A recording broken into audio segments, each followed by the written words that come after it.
I won't believe what happened on this flight. A black teen was violently attacked by a flight attendant, right in front of dozens of passengers. But what happened next left everyone stunned.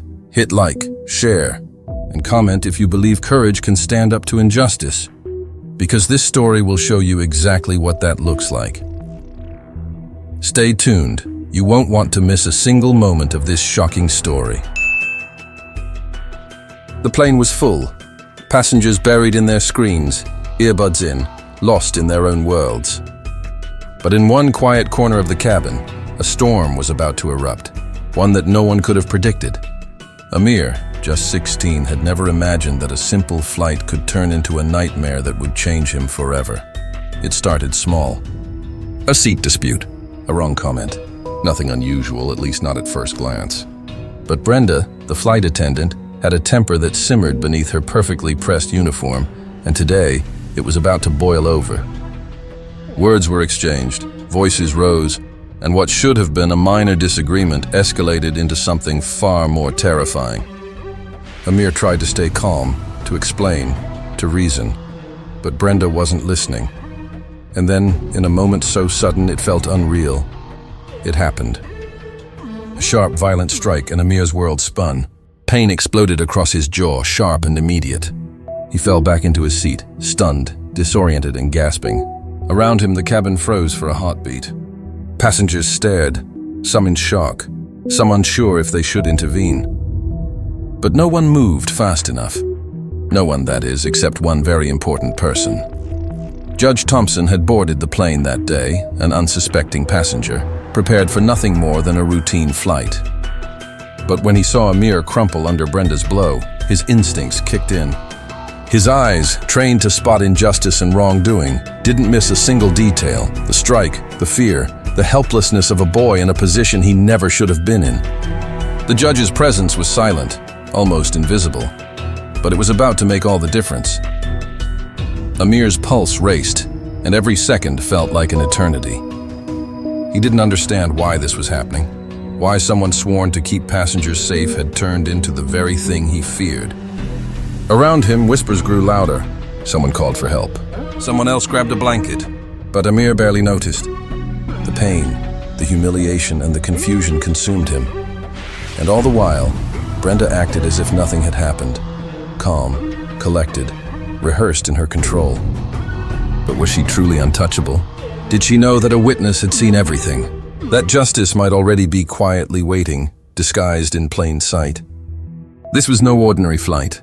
This was a moment where courage, fear, and accountability collided in a way no one could ignore.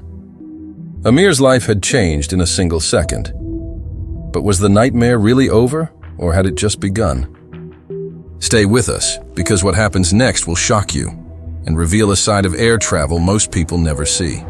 How far can one person go before someone finally stops them? Amir had always been the kind of kid who blended into life with quiet determination. At 16, he was tall for his age, with a bright smile and an easy laugh that could light up even the dullest classroom. He loved sneakers, basketball, and weekends spent at the local park, where he and his friends would compete fiercely, their laughter echoing across the courts. Home life was modest but warm. His mother worked long hours at a nearby diner, while his father had passed when Amir was 10, leaving him with a sense of responsibility far beyond his years. School was a challenge, not because Amir struggled with academics, he was sharp, but because he constantly felt the subtle weight of judgment. Teachers who praised others for minor achievements often overlooked him. Peers whispered behind his back or smirked when he dared to answer a question in class. It wasn't overt hostility. It was the quiet kind of exclusion that seeps into your bones, making you question whether you belong. Amir had learned to navigate it, to keep his head down, to smile politely, and to hold on to the few people who treated him like he mattered. That morning, he was headed to visit his aunt in another state. It wasn't a big trip, just a short flight, but for Amir, it was a chance to breathe, to step out of the constant scrutiny of his neighborhood and school, and to imagine life beyond the familiar streets. He packed lightly, his favorite hoodie, a notebook full of sketches, and a small basketball tucked under his arm. The airport buzzed around him, travelers rushing past with hurried steps, announcements echoing through the concourse. Amid the chaos, Amir felt a rare sense of excitement, a spark of independence that made him feel, for a moment, untouchable. But the world outside his neighborhood didn't always welcome him in the same way. Subtle glances followed him as he walked toward the gate, whispers that might have been coincidence, a security guard who lingered a little too long. Amir shrugged it off. He'd been stared at plenty of times before, and he knew better than to let it get under his skin. Yet beneath that confidence, there was a flicker of unease, a sense that even in the sky, he might not be truly free. Brenda, the flight attendant, was finishing her pre-flight checks with mechanical precision. To the casual observer, she was professional, courteous, and in complete control of her domain. But anyone who knew her well, or had experienced her quick temper, knew she carried judgments like armor, ready to enforce her own version of order on anyone who dared cross her path. In her mind, some passengers demanded more attention, and some deserved less. Little did Amir know that he was about to become one of the latter. Judge Thompson, seated a few rows away, was another invisible presence in the cabin. A man of quiet authority, he traveled often for work, rarely noticing the little dramas unfolding around him. Yet even he would soon be drawn into a confrontation that none of them could have predicted, a moment where chance, injustice, and courage collided in a way that would leave everyone shaken. As Amir settled into his seat, placing his headphones over his ears and scanning the clouds outside, there was no hint that the day would turn dark so quickly. No warning that a brief encounter could escalate into a moment of violence, humiliation, and fear. But sometimes life doesn't give warnings. Sometimes the world reminds you that the innocence of ordinary days can vanish in a heartbeat, and that standing up, or surviving, takes more courage than anyone expects. Amir settled into his seat, the hum of the engines filling the cabin, earbuds in, pretending to tune out the world. He tried to relax, telling himself it would be a normal flight, just a few hours of clouds and sky between him and his aunt. But the moment he glanced up from his phone, he noticed it. Brenda, striding down the aisle, her uniform crisp, her expression sharp. Something about her gaze made Amir instinctively tense, though he had no reason yet. At first, it was small things, an impatient tap on the aisle with her clipboard, a brief glare when he asked politely if he could store his bag overhead. "It's fine," he said softly, hoping to avoid confrontation. Brenda muttered something under her breath, just loud enough for Amir to catch a sting of disdain. He swallowed, shaking off the discomfort, assuming she was simply having a bad day, but then the tension escalated. A slight jostle as the plane shifted and Amir's bag slipped. He caught it quickly, heart racing, but Brenda's eyes locked onto him, narrowing. "Watch it!" she snapped, sharp and cold. The words were simple, but the tone carried an edge that made the cabin feel smaller, the air thicker. Passengers looked up, sensing conflict, though none could intervene. Amir felt his cheeks flush, not from embarrassment, but from the growing awareness that he was being singled out, targeted for no reason he could name. Minutes passed. Every time Amir tried to focus on his music or a game on his phone, Brenda found something else to criticize. His posture, the volume of his music, even the way he adjusted his hoodie. Other passengers tried to avoid the tension, shifting in their seats, whispering to each other.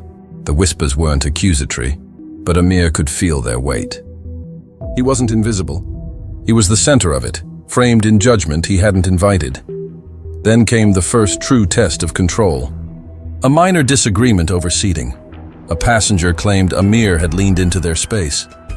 Amir explained calmly, but Brenda intervened immediately, her voice raised, accusing him of being rude and disrespectful. The cabin fell silent. Amir's heart pounded. He wanted to explain, wanted to defend himself, but Brenda had already drawn a line in the sand, and crossing it was dangerous. By now, a sense of dread had settled over Amir. Every glance from Brenda felt like a threat, every movement shadowed by her suspicion. He tried to focus on breathing, on counting down the minutes, telling himself it would pass. But the subtle hostility morphed into something more deliberate.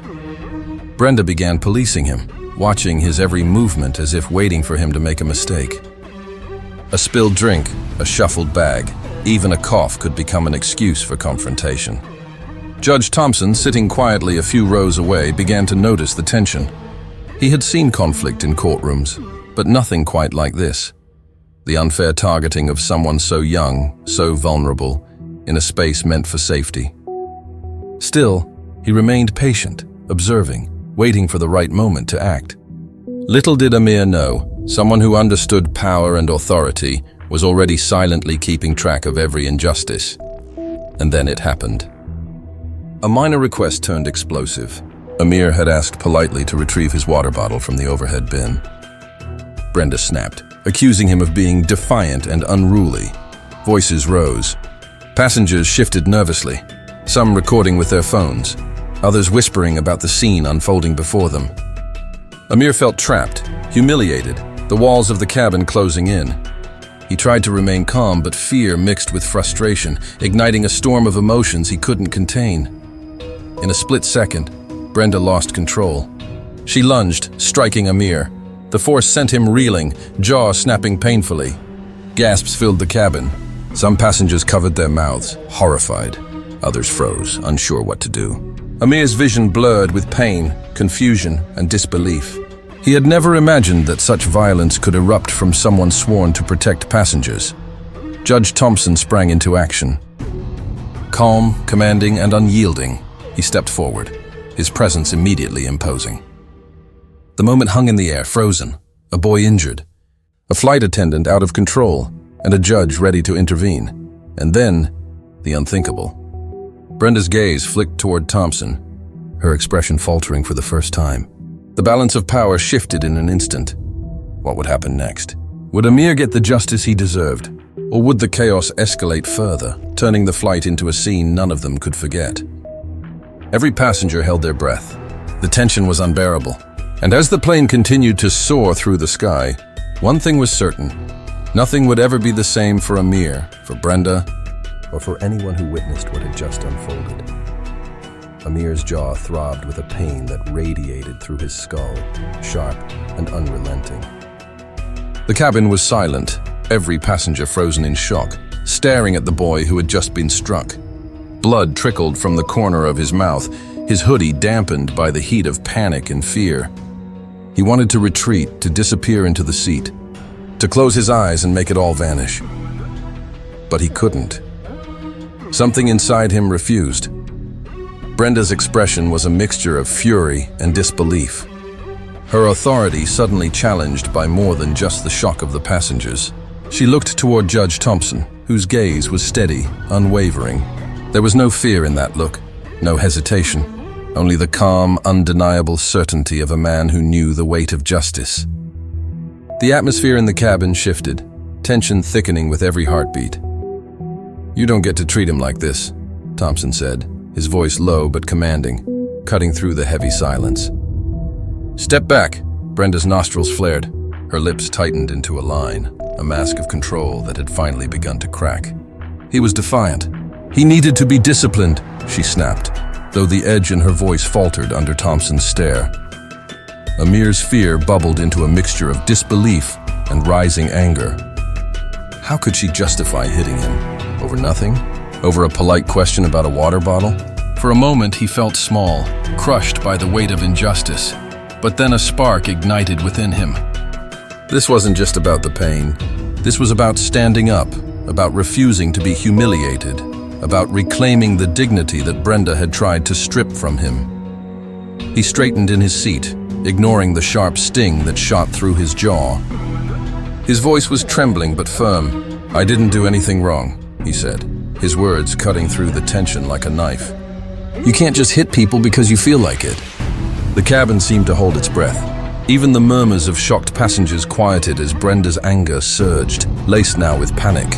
She had been so sure of her control, so certain that no one would challenge her.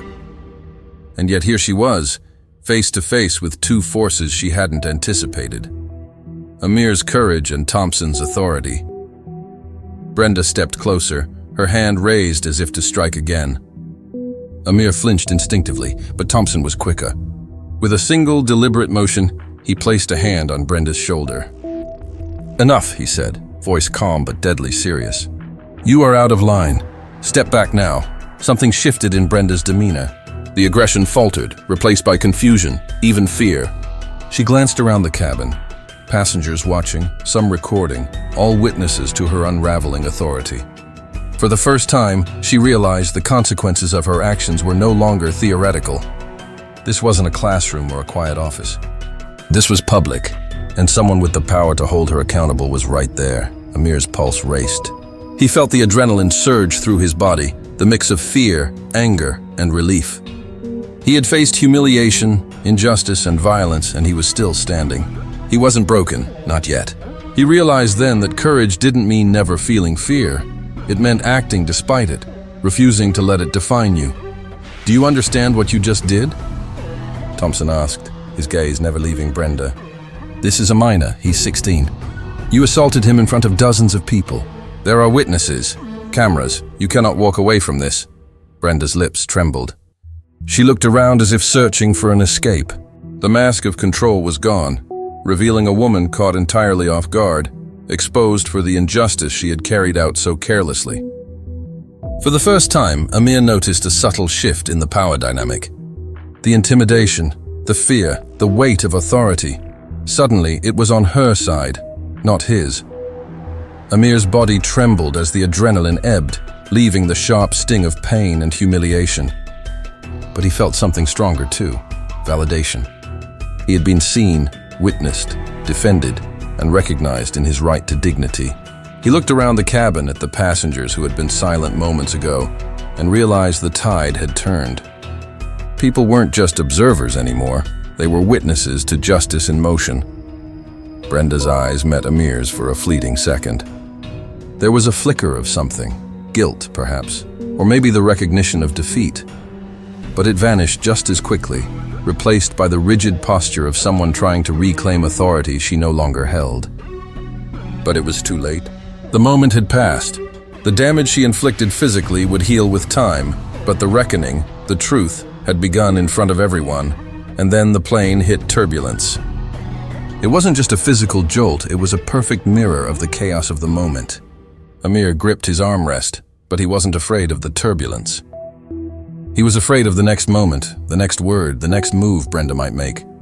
But Thompson stayed firm, guiding the situation with quiet authority, ensuring it didn't escalate further. The cabin remained tense, the hum of the engines almost drowned out by the lingering heartbeat of fear, relief, and anticipation. Amir realized that nothing would ever be the same. His life had been shaken, and yet, through the fear and violence, he had found a new strength, a spark that refused to be extinguished. The scene ended with one powerful image. Amir, clutching his jaw, staring straight ahead. Not with defeat, but with a quiet, undeniable defiance. Brenda, restrained by the realization of her actions, glaring back, but powerless. And Judge Thompson, calm and steady, the anchor of justice amidst chaos, reminding everyone that accountability exists, even at 30,000 feet. As the plane continued through the clouds, one question hung in the air, unspoken but unavoidable. Would justice truly be served? And would Amir's courage be enough to confront the consequences that were still to come? The plane finally landed, and the tension that had gripped every passenger began to ease, but only slightly. For Amir, the relief was complicated. The physical pain in his jaw throbbed constantly, a sharp reminder of the violence he had endured. Yet beneath the sting, there was a deeper, quieter sensation, a sense that he had survived something far more dangerous than turbulence or bruises. He had faced targeted injustice, public humiliation, and a blatant abuse of authority, and come through it standing. As the passengers disembarked, whispers of the incident rippled through the airport. Some were outraged, others shaken, and a few marveled at the courage of a boy who had refused to be silenced. For Amir, every step felt heavy, but also purposeful. He had been seen, and now his story could no longer be ignored. Judge Thompson walked beside him, offering guidance, not pity. "You did what many adults can't," he said quietly. "You stood up. You stayed calm. You refused to let fear define you." Brenda was escorted away by authorities for questioning. The aftermath of her actions unfolded quickly. Video footage, taken by several passengers, became key evidence. Airlines officials reviewed the incident, and the narrative shifted. no longer a minor flight dispute, but a clear case of assault and discrimination. The accountability she had tried to avoid became unavoidable. In the coming weeks, she faced professional consequences, including suspension, public scrutiny, and a formal investigation that threatened her career. For Amir, however, the emotional recovery would be slower and less visible. The humiliation of being singled out, the shock of violence, and the weight of public attention left scars that were more than physical. At home, he struggled to articulate the intensity of what he had endured. His mother held him close, both in relief and sorrow, whispering that she was proud, that he had done nothing wrong. But Amir felt the persistent ache of fear and injustice lingering in his chest. School was another challenge. Some classmates looked at him differently, whispers following him in the halls. But for the first time, Amir noticed something new: support. Teachers who had once been indifferent reached out. Peers who had ignored him now offered quiet words of encouragement. The incident, while harrowing, had shifted the way people saw him, not as a troublemaker, but as someone with courage, dignity, and resilience. Judge Thompson stayed involved, not as a savior but as a mentor and witness. He helped guide Amir through reporting the assault, ensuring the proper legal channels were followed. He explained the broader implications, how systemic bias can hide in plain sight, how unchecked authority can inflict harm, and how one act of courage can spark accountability. Racism isn't just words, Thompson told Amir. It's actions, policies, and moments like this. And it's up to all of us to stand against it. The airline took significant steps as well, implementing mandatory sensitivity and anti-bias training for staff, revising protocols for reporting harassment, and publicly committing to a safer environment for all passengers. It wasn't a perfect solution, but it was a start, a recognition that prejudice, left unchecked, can have devastating consequences. Amir's story became part of internal training programs, a real-world example of the importance of vigilance, courage, and intervention. Over time, Amir began to heal. He returned to the basketball court, finding solace in the rhythm of the game and the support of his friends. Each dribble and shot reminded him of resilience, the ability to push forward despite fear and pain. Therapy helped him process the emotional trauma, giving him tools to reclaim his sense of safety and confidence. Slowly, the incident transformed from a source of fear into a symbol of his strength. But the lessons extended far beyond Amir's personal recovery. Families who had witnessed the story unfold began conversations about prejudice, accountability, and standing up for what's right. Communities debated the responsibilities of institutions, the dangers of bias, and the power of witnesses to effect change. The incident sparked public discussion, reminding people that racism doesn't just harm individuals, it erodes trust, divides communities, and allows injustice to persist if left unchecked. Amir's courage, coupled with Judge Thompson's presence, became a testament to the power of standing up. It wasn't just about surviving a single act of violence. It was about exposing systemic flaws, inspiring accountability, and asserting the dignity every person deserves. It showed that courage doesn't need to be loud. It can be quiet, steadfast, and unwavering in the face of overwhelming odds. As months passed, Amir grew stronger, not just physically, but emotionally. He spoke at local schools, sharing his experience to educate others on the importance of standing up to prejudice and supporting those who are targeted. His story became more than a personal ordeal. It became a beacon of hope, a reminder that even in moments of fear, action and courage can create change, and the moral was clear. Racism destroys families. Prejudice weakens communities, but unity, courage, and accountability bring healing. When one person refuses to accept injustice, they ignite a chain reaction that can't be ignored. Amir's journey showed that while hate may strike suddenly, courage can endure. While fear may paralyze, resilience can rise. And while injustice may seem insurmountable, standing up, even in the face of violence, can transform lives, restore dignity, and inspire change. The incident was over, but its echoes would last. For Amir, for Judge Thompson, and for the passengers who witnessed it, the lesson was undeniable. Courage defeats hate, and standing up for what is right can turn even the darkest moment into a story of hope, justice, and enduring human dignity.